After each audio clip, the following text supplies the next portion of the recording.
The second chapter, the birth of Muhammad Dart.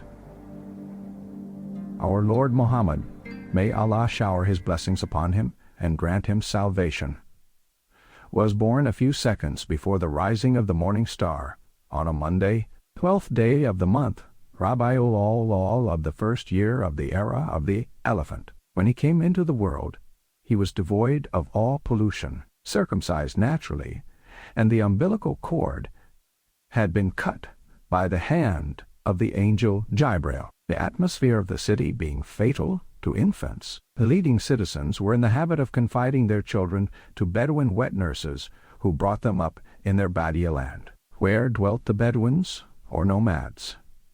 Shortly after the birth of Muhammad, about a dozen women belonging to the tribe of the Bani Sad, all bronzed by the bracing breezes of their country, arrived at Mecca to seek nurslings. Upon one of them devolved the honor of suckling the Prophet of Allah, and she was Halima, signifying the gentle. Muhammad's childhood with the Bani Sad tribe in their Badia land. Quoth Halima bint Su'ib, "It was a barren year, and both my husband, Aris bin Abdul Uzza, and myself were plunged in dire distress. We made up our minds to go to Mecca, where I purposed to seek a foster child, whose grateful parents would help us out of our miserable plight. We joined a caravan where there were many women of our tribe, bound likewise on the same errand. The she-ass I was riding was so thin and exhausted by privation that she came nigh upon breaking down on the road, and we did not get a wink of sleep all night, by reason of our poor child being tortured by the pangs of hunger, neither in my breasts nor in the udder of a female camel driven by my husband did there remain one drop of milk to relieve my baby's pain. All sleepless as I was, I fell a prey to despair. In my parlous state, could I hope to take charge of a suckling, lagging far behind the caravan? We arrived in Mecca at last, but all the newborn babes had already been allotted to the other women, except one child, and that was Muhammad. His father being dead, and his family far from rich, despite the high rank it held in Mecca, none of the wet nurses cared to take charge of the baby boy. We likewise turned away from him at first, but I was full of shame at thinking I should have to journey back empty-handed, for I feared the mockery of my friends, luckier than I. Besides, my feelings were deeply stirred when I gazed upon that fine infant, bound to wither away in the unwholesome air of the town. My heart became filled with compassion. I felt my milk welling up miraculously in my breasts, so I said to my husband, "I swear by Allah that I have a good mind to adopt that orphan boy, notwithstanding that we have but slight hopes of ever earning anything worth talking about by so doing." "I cannot say thou art wrong," he replied. "Perhaps with him the blessing of Allah may once more favor our tent." Scarcely listening, I could no longer restrain myself, and rushed towards the handsome baby, fast asleep. I placed my hand on its pretty little breast. He smiled and opened his eyes, sparkling with light. I kissed his brow between them. Holding him tightly in my embrace, I made my way back to where our caravan was encamped. Once there, I offered him my right breast, so that he should enjoy such nourishment as Allah chose to grant him. To my extreme astonishment, he found enough milk to satisfy his hunger. I proffered my left breast, but he refused it, leaving it to his foster brother, and he always behaved in like fashion. A greater marvel still was when, from our she-camel's teats, dried up that morning, my husband drew enough milk to appease the hunger that gnawed my entrails, and for the first time for many a month, the shades of night brought us refreshing sleep. "By Allah, but, oh Halima," exclaimed my husband next day, on awaking, "thou hast adopted a child that is verily blessed." With the little boy, I mounted my she-ass, who started off at a rapid pace. She was not long in coming up with my surprised companions, and even trotted in front of them. Thereupon they cried out, "O Halima, pull up thy ass, in order that we may journey home all together. Is that the same animal you bestrode when we departed?" "Aye, 'tis she, and no other." "Then she is under some spell that we cannot unravel." We reached our tents of the Bani Saad. I know no more arid soil than ours, and our flocks had been mowed down by famine. But we marveled at finding them in more thriving condition than during the most prosperous seasons, and the swollen teats of our ewes yielded more milk than we knew what to do with. Our neighbors' flocks, on the contrary, were in a grievous state, and their masters threw the blame on their shepherds. "Woe to ye all, stupid serving men!" cried the sheep owners. "Lead our lambs to graze with those of Halima." The men obeyed, but all in vain. The sweet grass that seemed to spring up out of the earth, offering its tender sprigs to our sheep, withered immediately. They were gone on their way. Prosperity and blessings remained in our tent unceasingly. Mohammed attained his 2nd year, and it was then I weaned him. His disposition was truly uncommon. At the age of 9 months, he talked in a charming way with accents that touched all hearts. He was never dirty, nor did he ever sob or scream, except peradventure when his nakedness chanced to be seen. If he was uneasy at nights and refused to close his eyes, I would bring him out of the tent, when he would fix his gaze immediately with admiration on the stars. He showed great joy, and when his glances were sated with the sight, he let his eyelids droop and allowed slumber to claim him. But when he was weaned, Halima was obliged to take Mohammed back to his mother, who was eager to have him with her. What grief, therefore, for the poor, wet nurse! She could not resign herself to such cruel separation. As soon as she got to Mecca, she threw herself at Amina's feet and burst out supplicating as she kissed them, "See how the bracing air of the Badia hath profited thy child. Think that those breezes will do him still greater good, now that he is beginning to walk. Fear the pestilential air of the city. Thou wouldst see him waste away before thine eyes, and remember my words when it was too late." Moved by these touching prayers, and thinking only of her son's health, Amina stifled her motherly feelings and finished by consenting to let Halima take Mohammed back to the Badia. His good-hearted nurse, buckling him securely to her loins, went off, overjoyed, on the road leading to her encampment, home again at the Badia of the Bani Saad. Mohammed's first footsteps were printed on the ripple-marked carpet of the immaculate sands, where he inhaled with welcome nostrils the sweet odors of the aromatic plants growing on the hillocks. And there it was he slept under the dark blue tent of the star-studded sky, and his chest expanded, breathing the limpid air of desert nights. He grew strong, thanks to the healthy, wholesome food of the nomads, milk and cheese, with unleavened bread baked under hot ashes, and now and again camel's flesh or mutton, devoid of the sickening smell of wool grease that comes from animals bred in confined stabling. Such moral and physical well-being that he owed to the Badia was of great help to him. During ordeals later in life, he was always pleased to recur to his childhood's days. "Allah granted me 2 inestimable favors," he would often say. First came the privilege of being born in the most noble of all the Arab tribes, the Quraysh. Secondly, that of being brought up in the Bani Sad region, the most salubrious of the entire Hijaz. Never were there effaced from his mind those pictures of the desert which were impressed on his earliest glances when, in company with other nomadic lads, he would climb to the top of a rock to watch over a grazing flock. Notwithstanding, and being inclined to dream and meditate, He did not agree very well with the turbulence and high spirits of the little Bedouins of his own age, and preferred to hide away from them, and ramble in solitude not too far from the tents. Muhammad and two angels. He went out one morning with his foster brother, leading the flocks of his foster father to the pasturage.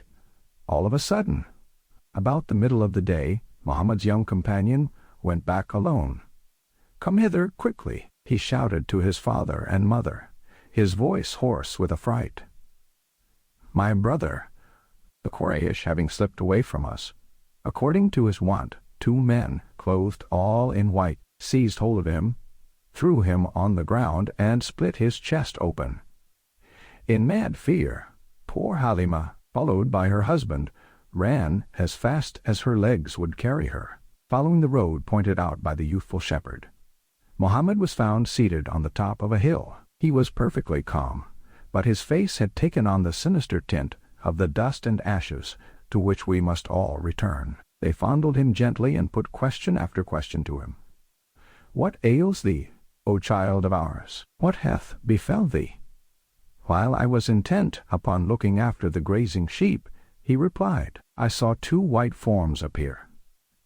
At first I took them to be 2 great birds, but as they drew nearer, I saw my mistake. They were 2 men clad in tunics of dazzling whiteness." "Is that the boy?" said one of them to his companion, pointing to me. "Yea, 'tis he." As I stood stupefied with fear, they seized me, threw me down, and cut my breast open. They drew out of my heart a black clot of blood, which they cast far away, and then, closing up my chest, they disappeared like phantoms.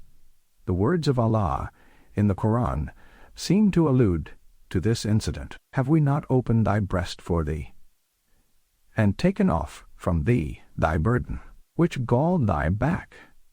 This story, together with many others to be met with in the pages of this work, must be taken to be a parable, which, in this case, signifies that Allah opened Muhammad's breast when quite young, so that the joy of monotheistic truth should penetrate therein and permeate his being, relieving him of the heavy burden of idol worship. Muhammad's foster parents continued to live in a state of bewilderment, and Harris said to his wife, "I fear the boy is a prey to falling sickness, evidently due to spells cast by neighbors, jealous of the prosperity and the blessing that the child hath brought into our tent, but whether possessed by the evil one who conjured up this hallucination, or because, on the contrary, the boy's vision is a true one, and pointeth to a glorious future, our responsibility is none the less heavy. Let us give him back to his family,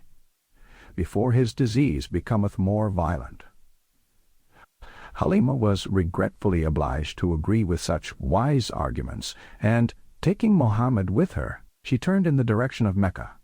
The boy, now 4 years of age, walked by her side, and on the outskirts of the town they found themselves in the midst of a great crowd, wending their way to the market or the temple pilgrimage. Night had come on.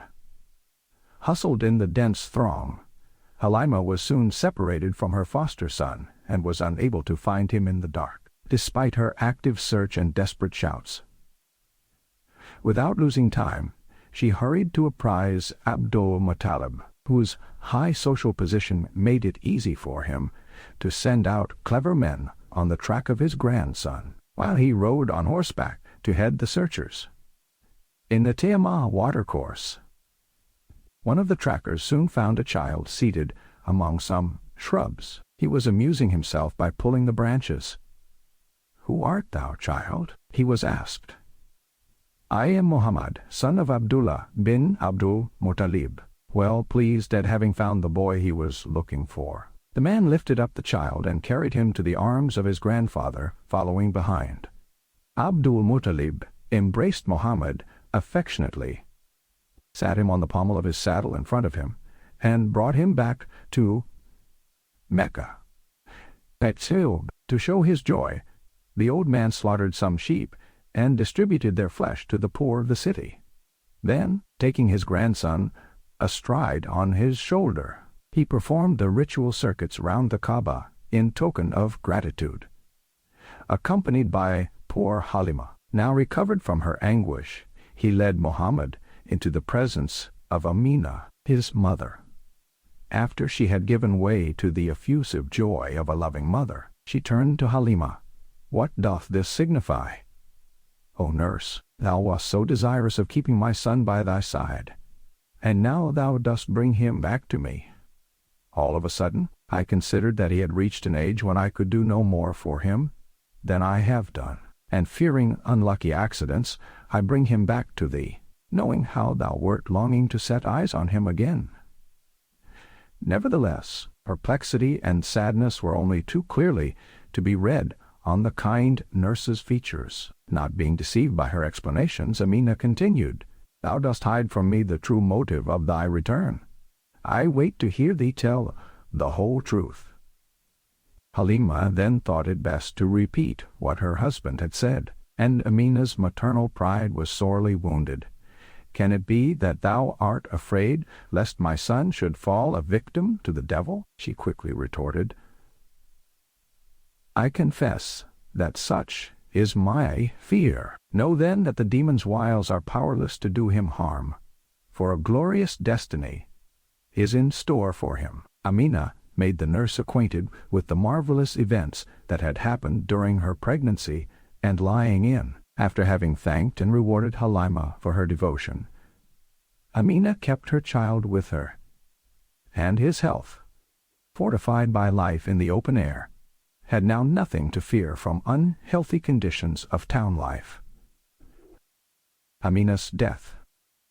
Under the vigilant eyes of the most loving of mothers, Muhammad grew up handsome and intelligent, but he was not fated to long enjoy maternal affection, which no other love can equal.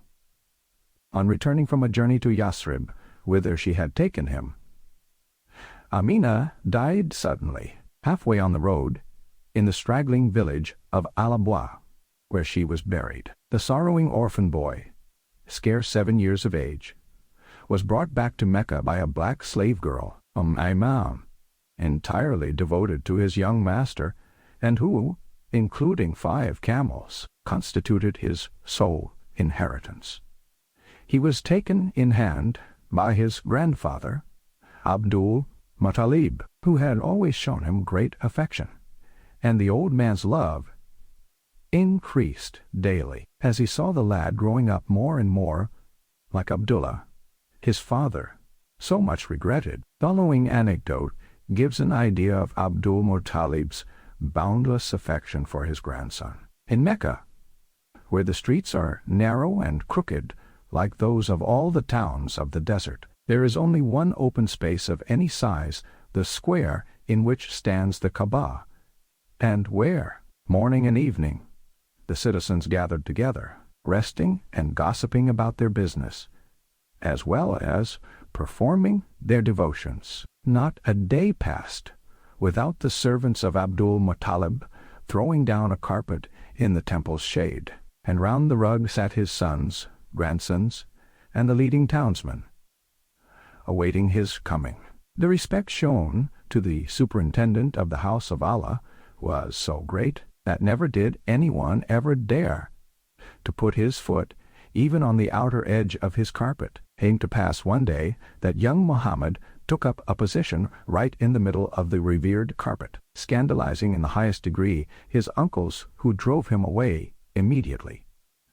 But Abdul Muttalib was coming, and he had witnessed the conflict from afar. "Let my grandson go back at once to where he was seated," he called out. "He is the delight of my old age, and his great audacity ariseth from the presentiment he hath of his destiny, for he shall occupy higher rank than any Arab hath ever attained." So saying, he made Muhammad sit by his side, and fondled his cheeks and his shoulders, while in ecstasies at the least thing the boy said or did. Again the fates decreed that Muhammad should be deprived of gentle love. Abdul Muttalib died at the age of 95, unanimously regretted by his fellow citizens. The unlucky orphan boy was received into the house of his uncle Abu Talib, who had been chosen for this kind succor by his grandsire, for the reason that, alone among his uncles, he was the brother of both the mother and father of Abdullah, Muhammad's father. Muhammad's first journey in Syria. Having a large family and not being very well off, although the management of the Kaaba had been bequeathed to him, Abu Talib was obliged to do business with the lands of Yemen and Syria. Shortly after sheltering his nephew under his roof, he undertook the task of organizing a caravan of Quraysh men, and he was to lead them back to their tents. All was in readiness. The loads were shared and divided, corded and balanced on the pack saddles of the kneeling camels, grunting according to their habit. Their drivers began, by dint of blows and shouts, to force them to rise to their feet and direct their swaying stride in a northerly direction. This sight caused Muhammad to remember his beloved Badia, where caravans resembling this one about to depart passed to and fro continually. Fresh separation, this time from his beloved uncle, was about to plunge him into the sadness of solitude. He stood still, gloomy and silent. At last, heartbroken, he threw himself into Abu Talib's embrace, casting his young arms round him, and hiding his face in the folds of his uncle's mantle, to conceal his tears, brought on by longing and despair. Greatly moved by this spontaneous manifestation of affection, and guessing how ardent was his nephew's wish to accompany him, Abu Talib declared, "By Allah, well, take him with us. Hell not leave me, and ill not leave him." Muhammad dried his tears, and jumping for joy, he busied himself in hastening the final preparations for the journey. At a sign from his uncle, he perched himself on the female camel, getting up behind him. When the caravan began to pass along the tracks made by the Bedouin tribes, Muhammad's lungs, contracted by breathing the vitiated air of houses and streets, were deliciously dilated, reveling in liberally gulping down the life-giving air of the Badia to which he was accustomed, being used to a nomadic existence from childhood. The young traveler was able to support most valiantly the exhausting privations and terrible fatigue of such an interminable journey in the midst of the Hijaz deserts for more than a year. The countries he passed through were so much alike in their sands and rocks that the caravan seemed as if marking time. In the pitiless desert there was no other sign of life, except the presence of Him who is everywhere, eternally existent, but not to be seen by mortal eyes. How Muhammad met the monk Bahira. On the terrace roof of a convent, perched, like a turban, on a tall man's head, on the top of a steep hill, the lesser chain of the Jabal Haran, the most learned monk, Bahira, looked out afar over the Syrian plains, stretching away in infinite space in the direction of Arabia.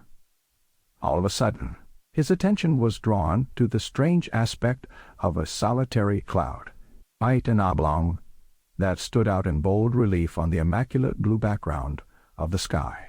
Like some enormous bird, the cloud hovered above a small caravan winding its way northwards. The fleecy mass in the heavens covered the straggling procession with its azure shade and moved with the line of travelers. At the foot of the hill on which the monastery was built, the caravan halted close to a great tree that grew on the brink of a dried-up wadi and began to organize the encampment. At that moment, the cloud stopped still and vanished in the celestial canopy, while the branches of the tree were bent, as if beneath the gusts of a breeze acting on those twigs and leaves, at the same time throwing their shade over one of the caravaneers, as if to protect him from the blazing rays of the sun. Seeing these prodigies, Bahira guessed that among these wayfarers coming from the Hijaz would be found the man he had been awaiting so long, the Prophet announced by the sacred books. So Bahira hurried down from the flat roof, gave orders to prepare a bountiful meal, and sent a messenger to invite all the folks of the caravan without exception, young or old, nobles or slaves. The messenger returned, in company with the men of Mecca, whose coming Bahira awaited on the threshold of his monastery. By Lat and Uzza, thy conduct doth puzzle me, O Bahira, exclaimed one of the guests. Many a time and oft have we passed by the convent. Yet until now thou hast never heeded us. Never didst thou dream of showing us the least sign of hospitality. What maggot biteth thee this day? Thou dost not err, replied Bahira.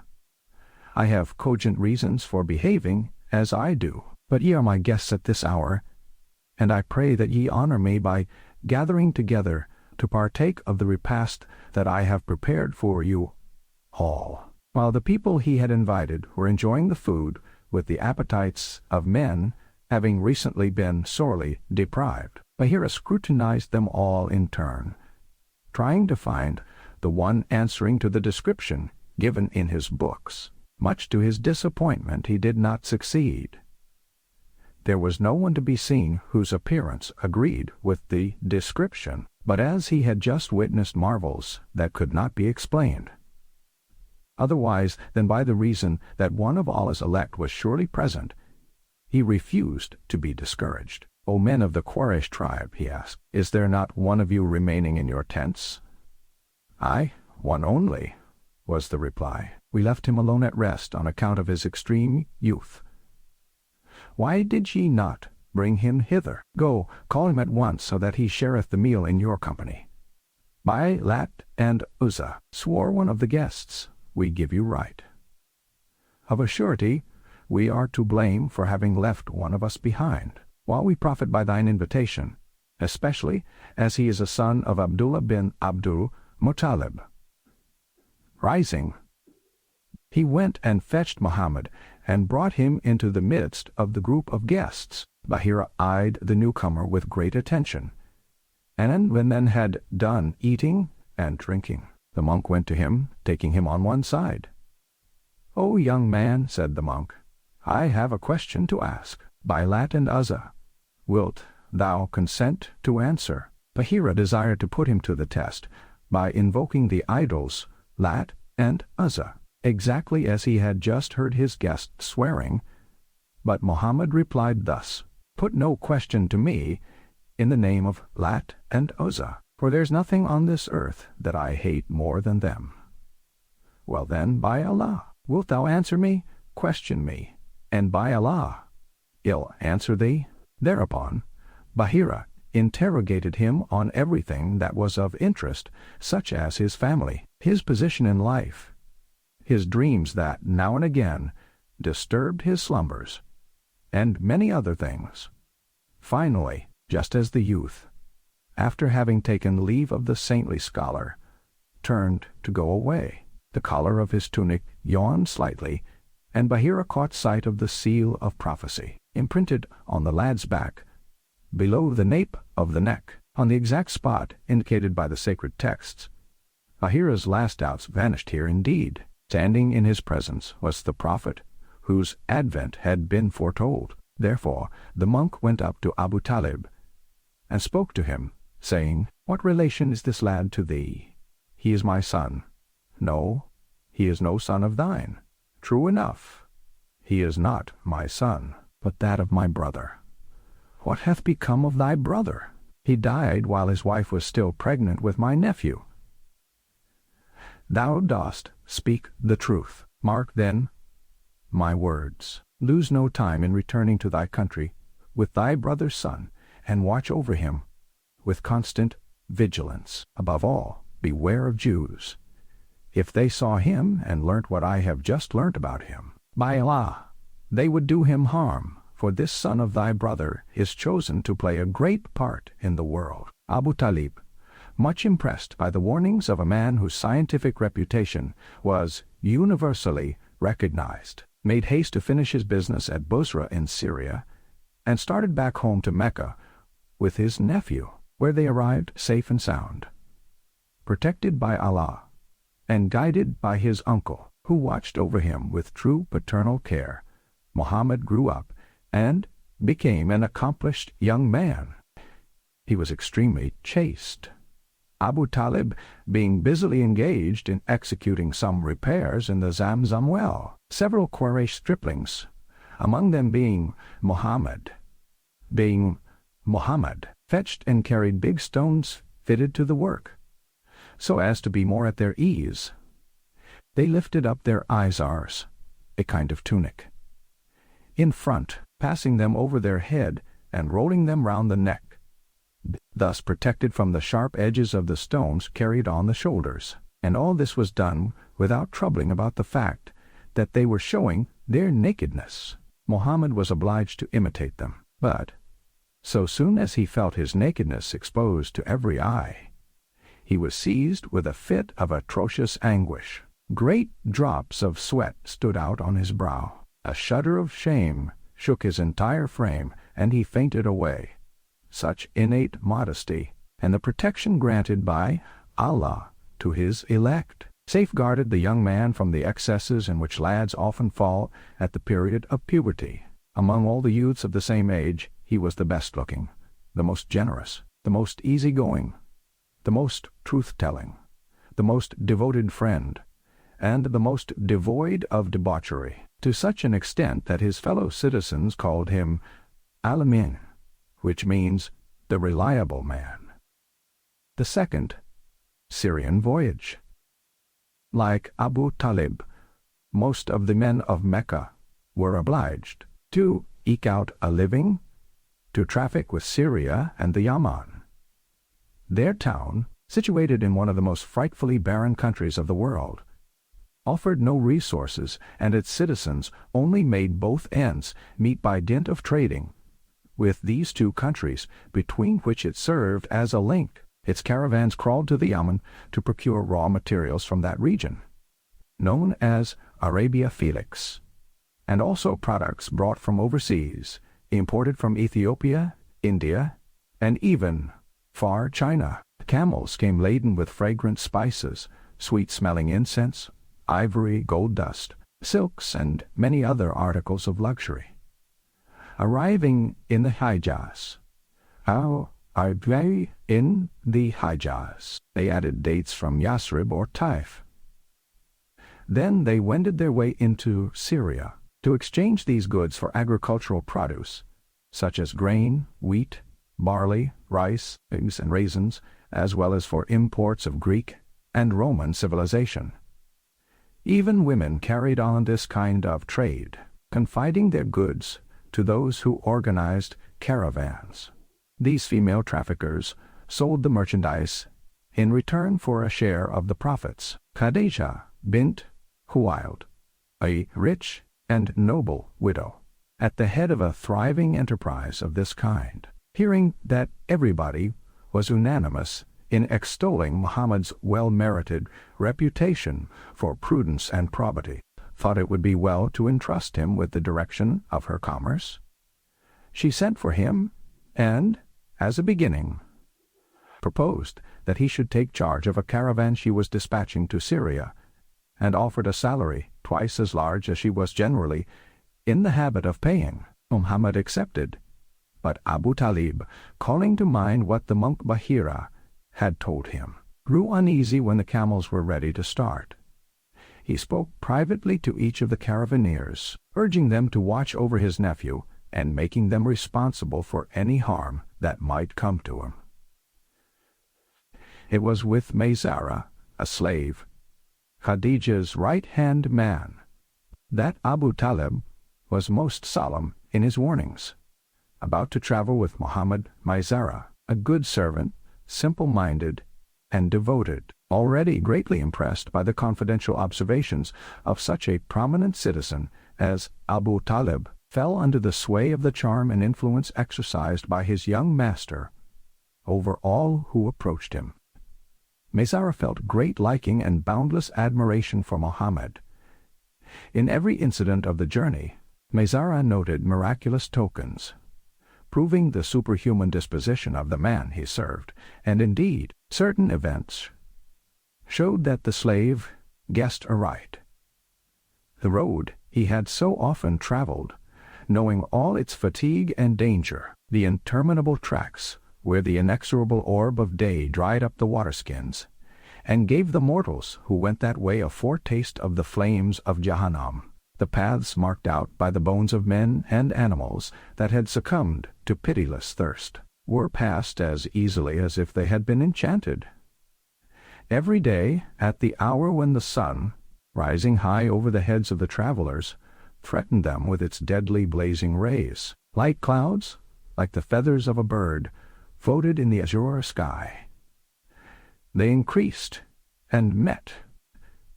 Then they were stretched out in long lines, resembling the beam feathers of enormous wings, opened to protect Mohammed beneath their shade. When the sun, losing its formidable power, began to sink gradually below the horizon, the feathers of these clouds dropped away one by one, vanishing in the last golden rays that the incandescent orb threw out through space before disappearing. The protecting wings, now useless, closed, making room for the stars which sparkle nowhere in the world so brilliantly as over deserts. Even the camels seemed overjoyed. They doubled the stride of their great long legs, and the path seems to fold itself backwards as they advance. No dead body of any of them was added to the sinister skeletons left behind by previous caravans. Once only during the whole journey, a couple of Khadija's camels showed signs of exhaustion and lagged behind the convoy. Despite the insults and blows showered on them, Maysara failed to bring them in line with the others. The two wretched beasts were completely bathed in sweat, a certain sign that they would soon fall, never to rise again.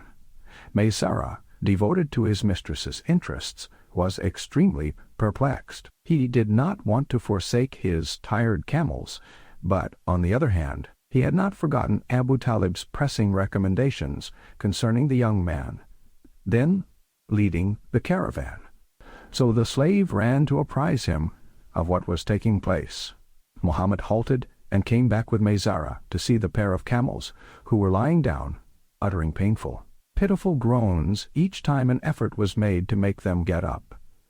He leant over them, and, with his blessed hands, touched their feet, hacked by the sharp pebbles of the dah, and the poor beasts that had not even stirred under the lash suddenly rose to their feet, and with enormous strides, grunting joyously, caught up with the leaders of the caravan.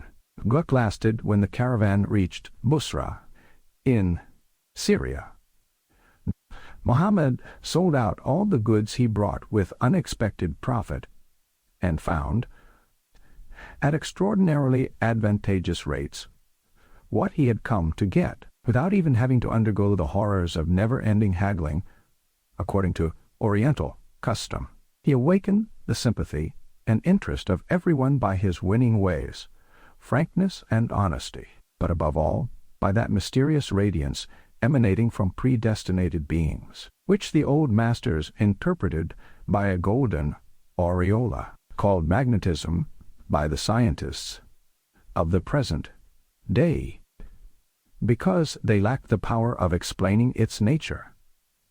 In this region, where enthusiasm for questions of religion ran high, where every hill is topped by a monastery, and where every stone calls up the remembrance of a prophet, this young traveler, before whom nature itself seemed to bow down, excited in the highest degree the curiosity of all these monks. They were renowned for researches in sacred texts, and lived in hopes of the coming of a new apostle of Allah. All flocked to put questions to Maysara, known to many among them during previous journeys. They soon divined that he was Muhammad's confidential slave, and a Nestorian monk named Jordis predicted great things to the devoted serving man, making the same kind of recommendations as Bahira had made to Abu Talib. All transactions being terminated, the caravan turned homewards, and immediately the mysterious cloud, that seemed to be awaiting the travelers, took its place over Muhammad's head and never ceased to accompany him until the journey's end. On the outskirts of Mecca, at the spot called Bathenmu, Maysara prevailed on Muhammad to go on ahead of the convoy, so as to carry to Khadija, without the least delay, the good news of their return. The widow was in the habit of going up with her servants to the top of her house, whence she could see the road to Syria, dipping, in a northeasterly direction, into the ravine overlooked by the Jabal Quayquan. She certainly felt no anxiety concerning her goods, but, without confessing as much to herself as yet, she was fearful lest anything harmful should happen to the man to whom she had confided them. Young Muhammad, who, by his noble bearing and upright disposition, had so deeply impressed her that his absence weighed her down. It seemed to be never-ending. One day, among all these weary weeks of waiting, when the sun at its zenith was setting the town in a blaze, preventing the inhabitants from stirring out in the streets or mounting to the housetops, Khadija lingered at her usual observatory. Her beautiful eyes, their lids scorched by dint of staring searchingly into the depths of the white-hot horizon, had just reluctantly closed, in despair at not seeing the caravan so impatiently desired. All of a sudden, the house became filled with delicious, cool air, while the blinding reverberation of sunlight on the white terraces and calcined rocks was softened by a gauzy veil of sheltering violet shade. Just then the door opened, and Muhammad entered Khadija's dwelling. Doing his duty like a scrupulous manager, he turned in all the accounts of his expedition, and enumerated the magnificent results thereof. She thanked and complimented him warmly, but without being very much astonished at his success, for she began to think he was predestinated. The coincidence of his arrival with that of the cloud which granted such beneficent shade had not failed to strike her, and she divined the obvious connection of the circumstances. "Where is Maysara?" quoth she. "With the caravan over which he watches." "Go back at once and fetch him. Increase the camel's speed, for great is my haste to admire the riches thou dost bring me." Muhammad heard and obeyed, and the cloud, flying away from the house, followed and accompanied him on the Syrian road. Henceforward, Khadija's doubts were dispelled, and her faithful slave Maysara, who soon arrived, confirmed her opinion. "The cloud thou didst remark," he told her, "accompanied us unceasingly from the day we left Mecca until we returned. Ever since we went out of Basra, and enlightened by the predictions of the learned monks of the Horan, I am forced to acknowledge that it was formed by the wings of two angels whose mission was to protect my master from the sun's ardent rays." He then narrated all those incidents of the journey in which he could make out miraculous tokens, and Khadija never grew tired of questioning him. The marriage of Muhammad and Khadija. This noble, generous woman rewarded Muhammad by giving him double the salary she had promised, and thenceforward had but one idea: to get him to take care of her entire wealth. The best way was to marry him, and the dictates of her heart urged her to carry out her plan. There was but one objection: the difference in their ages. Muhammad had only just attained his 25th year, while she was close upon 40. Nevertheless, Khadija's age did not prevent her from being the most marriageable lady in all the town, not, as might be rightly thought, on account of her riches. According to Arab customs, the husband brings the dowry and has no right to his wife's property, but because of her personal qualities, charming ways, distinguished manners, chastity, and aristocratic descent. Khadija, being the daughter of Kuwail bin Asad, bin Abdul Uzza, bin Qaziyai, bin Kilab, bin Mora, bin Kab, bin Lawai, bin Ghalib. She was therefore the queen of a court of suitors trying to dazzle her, some by the purity of their pedigrees, others by the extent of their riches. But all in vain. Since the death of her second husband, Abu Hala, it seemed as if she had made up her mind to end her days without contracting a third alliance. When she met Mohammed and began to appreciate his moral qualities, all her resolutions soon weakened, and the feelings that drew her towards him increased each day in intensity. She determined to sound him. Maizara has said, 2 months and 20 days after our return from Syria, my mistress sent me to my master, and I questioned him thus: O Mohammed, hast thou any reason for remaining a bachelor? My hands are empty. I do not possess the wherewithal to furnish the dowry of a betrothed bride.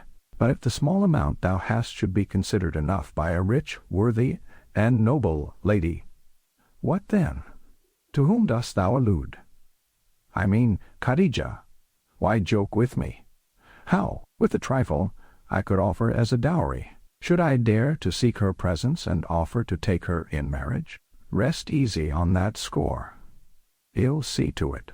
My master's accents and looks sufficed for me to become aware of his feelings towards my mistress.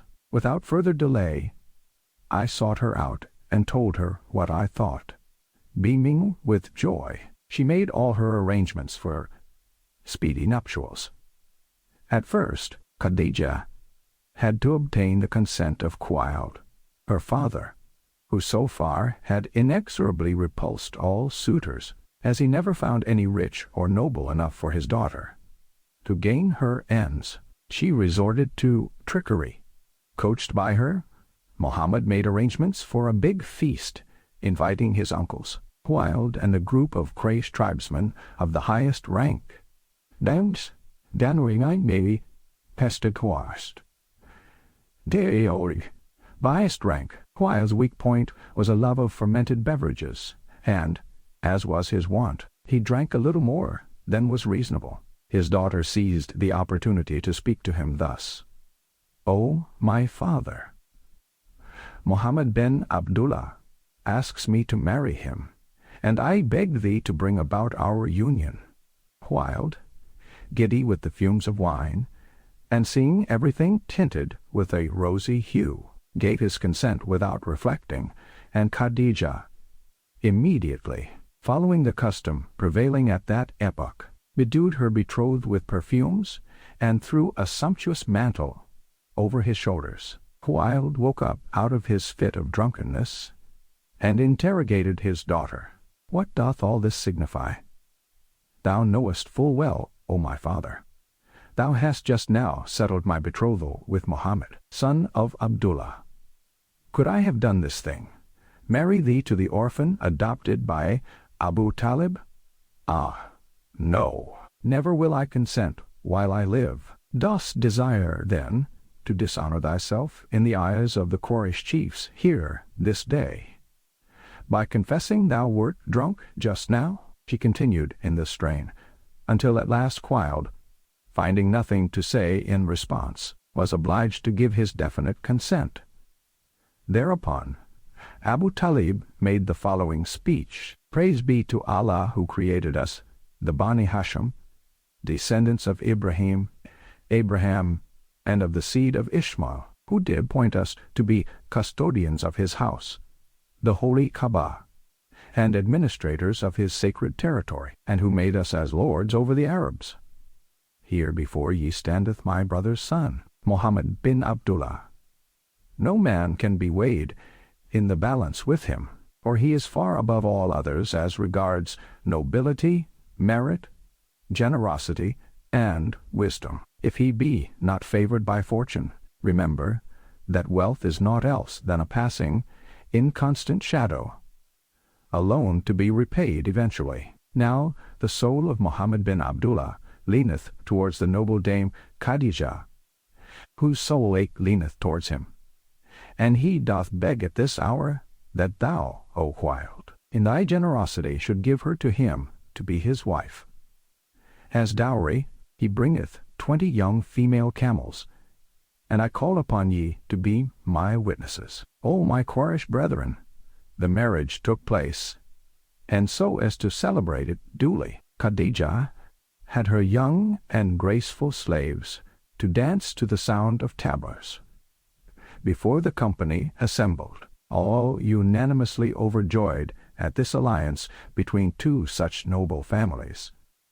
Khadijah was Muhammad's first wife. She never had a rival in her husband's heart, and until the day of her death, she was his sole beloved spouse. She gave him 7 children, 3 sons, Al-Qasim, At-Tahir, and At-Taib, and 4 daughters, Ruqayya, Fatima, Zainab, and Kulsum. After the birth of Al-Qasim, the eldest boy, a familiar surname, Abul Qasim, that is to say, the father of Qasim, was bestowed on Muhammad, full of joy at the coming of a scion of his house. Unfortunately, the poor child, greatly cherished by his father, was destined to die in infancy. The same fate overtook his brothers At-Tahir and At-Taib, who passed away in like fashion in the days of ignorance. Only Muhammad's daughters witnessed the advent of Islam, and were counted among its first and most faithful servants. How the temple of the Kaaba was rebuilt. After partial destruction by fire, the Kaaba had been badly restored. The roof fell in, and thieves took advantage of the breach to get into the sanctuary and carry off part of the treasure constituted by pilgrims' offerings. Fresh repairs were urgently needed, but, as bad luck would have it, the walls were so dilapidated that they could no longer bear the least weight. There was nothing to be done but to raze them to the ground. If, however, the idea of rebuilding such a revered monument met with no objection, its demolition seemed to be the most dangerous sacrilege imaginable. After much hesitation, finally dispelled by a series of obvious miracles, the Quraysh men came to the resolution of tearing down the old walls, of which the remains were in heaps on the ground. Then, as the ancient foundations were formed of blocks of stone, admirably fitting one into the other, each clan, the Quraysh tribe, undertook part of the task of rebuilding. The workers, actuated by the zeal that always arises from rivalry, soon built up the walls to the height at which the famous black stone, Al-Hajarul Aswad, should be fixed. Who was to have the honor of putting the precious relic back in its place? There was not the slightest chance of coming to an agreement on this point, and, in consequence of each party pleading the precedence of the purest noble descent, or the greatest merit, the discussion grew so heated that most tragical results were to be feared. Under the influence of jealousy, groups were formed and stood face to face. The Bani Abeddar, joining the Bani Adi bin Ka'b, brought forth a bowl filled with blood, plunging their hands therein, and swearing they would die sooner than relinquish the privilege in anyone else's favor, as they thought it devolved upon them by right. For 4 days and 4 nights, the adversaries, with threatening mien, remained on the lookout, absorbed in the task of vigilantly watching each other. At last, Abu Umayyah, their senior, spoke out, saying, "There will come a time when all this must finish, and this is what I propose. Name as umpire the first man who cometh into our midst, and let him settle the dispute that destroyeth our union." The advice given was not displeasing to the stubborn rivals, and they finally agreed to follow it. It happened then, at that very moment, that they saw coming towards them a young man about 30 years of age. They recognized him as Alamin, the Reliable. In other words, nothing could have been more fortunate. And all being as of one mind on this point, they accepted him as arbitrator at once, submitting the cause of their conflict to his judgment. When they terminated explaining the case, Muhammad, instead of hearkening to their respective claims, only said, "Bring a mantle and spread it out on the ground." when they had obeyed his behest, he took the black stone in his hands, and placing it in the middle of the cloak, he went on, "Let the most influential person of each party take hold of mantle by the corner that is in front of him."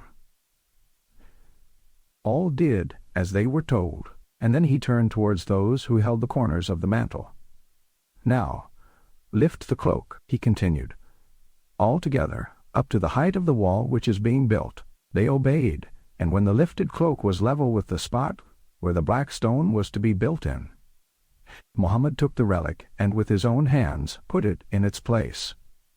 Thanks to his presence of mind, all cause of discord disappeared.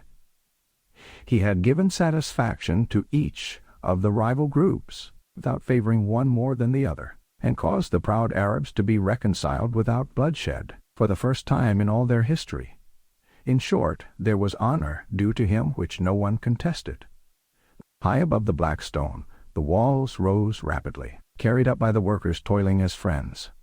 The ribs of a ship wrecked on the Jeddah coast furnished a flat terrace roof, and when the monument was finished, it was entirely draped with a veil of the finest lawn, woven by the Copts. In later years, the veil consisted of striped Yaman cloth, and still later, the Kaaba was covered by Hajjaj bin Yusuf with the kiswa, or garment of black silk, such as is still thrown over it at the present day, being renewed yearly.